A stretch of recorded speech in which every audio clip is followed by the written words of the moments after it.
ಅಲ್ಲಿಂದ ಸ್ಟಾರ್ಟ್ ಆಯಿತು. ಅದಾದ ಮೇಲೆ 28/6/6 ಇದನ್ನ BMRDಯಿಂದ ಪಬ್ಲಿಕ್ ಪ್ರೈವೇಟ್ ಪಾರ್ಟ್ನರ್ಶಿಪ್ PPP, ಸರ್ಕಾರ ಅಲ್ಲ, PPP ಯಾರು ಮಾಡೋದು?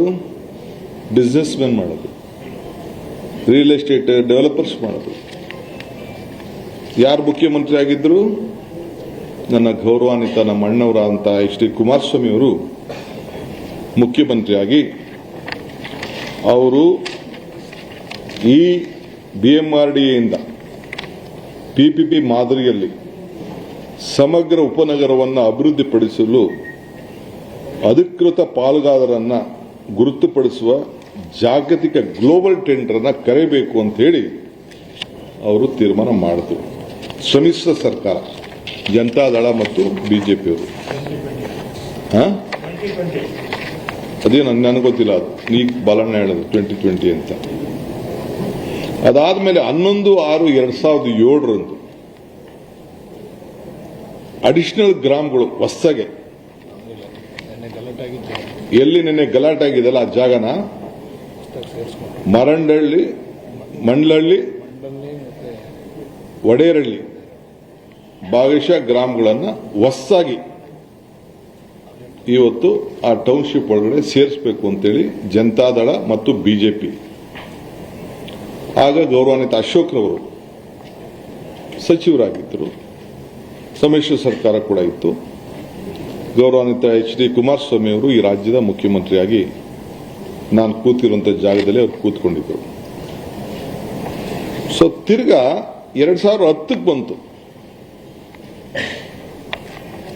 ಆ ಸಂದರ್ಭದಲ್ಲೂ ಕೂಡ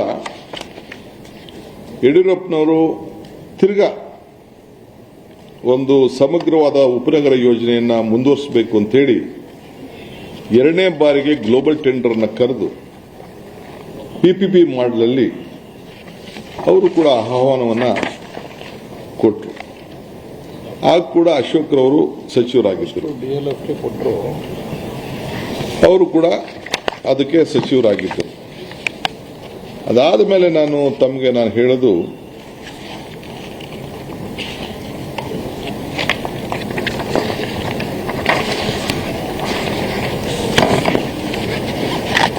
ಒಂದಿದೆ ನೆಕ್ಸ್ಟ್ ಬರ್ತೀನಿ. ಅದಾದ್ಮೇಲೆ 29/11/2006 ಗೌರವಾನ್ವಿತ ಮುಖ್ಯಮಂತ್ರಿಗಳಂತ HD ಕುಮಾರಸ್ವಾಮಿ ಅವರು ಸ್ವಲ್ಪ ಕಣ್ಣು ಮಂಜಾಗ್ಬಿಟ್ಟಿದೆ.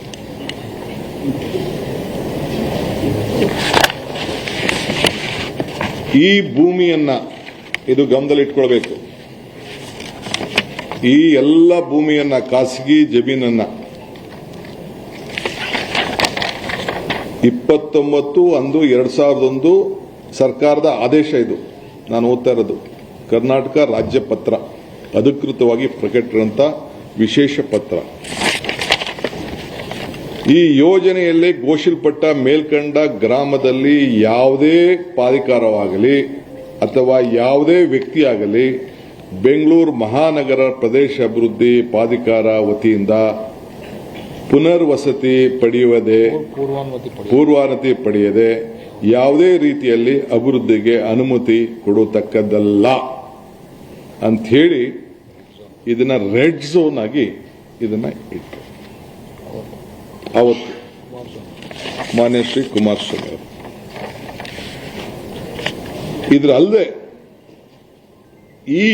ಈ ಭೂಮಿಗಳಲ್ಲಿ ಗ್ರಾಮ ಠಾಣಾ ಪ್ರದೇಶದಲ್ಲಿ ಕೂಡ ಹಳ್ಳಿಗಳನ್ನು ಕೂಡ ವಸತಿ ವಾಣಿಜ್ಯ ಆಸ್ತಿಗಳನ್ನು ಕೂಡ ನಗದು ನೀಡುವ ಪರಿಹಾರ ಕೂಡ ಘೋಷಣೆ ಮಾಡಿ ಆ ಹಳ್ಳಿಗಳ ಮನೆಗಳನ್ನು ಕೂಡ ಯಾರು ಬದುಕನ್ನ ಕಟ್ಟಿಕೊಂಡಿದ್ದಾರೆ, ಯಾರು ತಲತಲಾಂತರ ಅಲ್ಲಿದ್ದಾರೆ, ಆ ಮನೆಗಳನ್ನ ಸೇರಿ ಅವನ್ನ ಒಕ್ಕಲೆಬ್ಬಿಸಲಿಕ್ಕೆ ಆದೇಶವನ್ನ ಹೊರಡಿಸಿದ್ರು.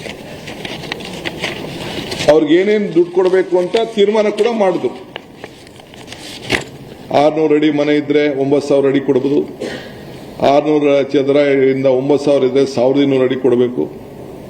ಸೊ ಹಂಗಂತೇಳಿ ಅವ್ರದೇ ಆದಂತ ವಿವರಗಳನ್ನು ಕೊಟ್ಟು 2,400 ಅಡಿ ಮೇಲಿರುವಂತಹ ನಿವೇಶನ ಮನೆ ಇದ್ರೆ ಅವ್ರಿಗೆ 3,000 ಕೊಡ್ಬೋದು ಅಂತೇಳಿ ಅವರೇ ತೀರ್ಮಾನ ಕೂಡ ಮಾಡಿದ್ರು.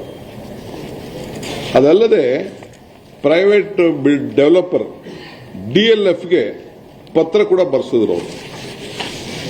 ಏನು ನೀವು ಜಾಗ ಇದೆ, ನೀವು ಬನ್ನಿ, ರಿಯಲ್ ಎಸ್ಟೇಟ್ ಅಂತ ಹೇಳ್ತಾರಲ್ಲ ನಮ್ಮ ಅಣ್ಣ, ಜಾಗತಿಕ ಟೆಂಡರ್ ಕರೆದು ಆ DLF ಅವ್ರ ಹತ್ರ ದುಡ್ಡು ಕೂಡ ಕಟ್ಸ್ಕೊಂಡ್ರು ಪಾಪ, 400 ಕೋಟಿ ರೂಪಾಯಿ.